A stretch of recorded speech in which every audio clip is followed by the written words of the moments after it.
It's been hard to hide just how bad things have been at Charlton Athletic in recent times.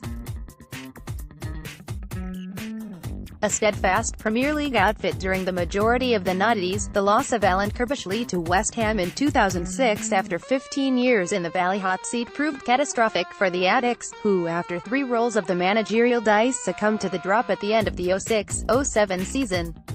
Riddled with debt, and plummeting to League One, the club's promotion back to the Championship as champions in 2012 under the stewardship of ex-legend Chris Powell should have been the start of something again.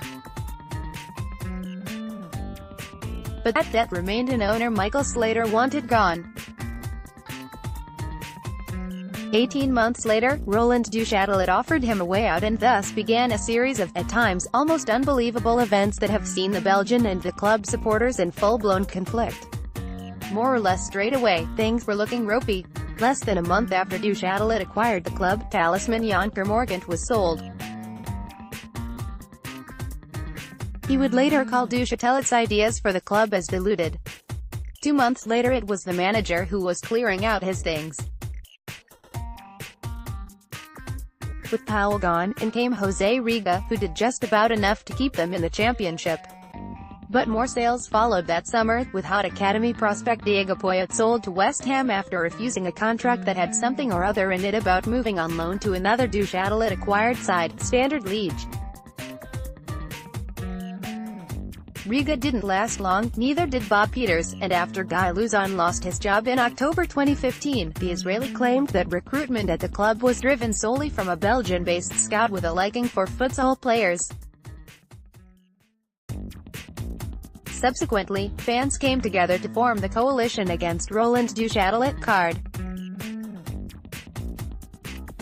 Back in League One a year later, and everything from plastic pigs to stress balls thrown from the stands in fan protests last summer probably came the most ridiculous of all stories to purportedly come out of the club, when it was claimed that bottled water was being rationed and that the club's academy players had to line up to drink from a water fountain. Duchâtelet has often used the club website to release reprimanding statements, that have on more than one occasion criticized the fans. Today probably came one of the more bizarre to date. In a statement released on site this afternoon, Duchâtelet claims that not only did 2 fans travel to Belgium over the weekend to attack properties belonging to him, friends and even friends of friends were targeted. Oh yeah, and he also demanded that the EFL buy the club from him.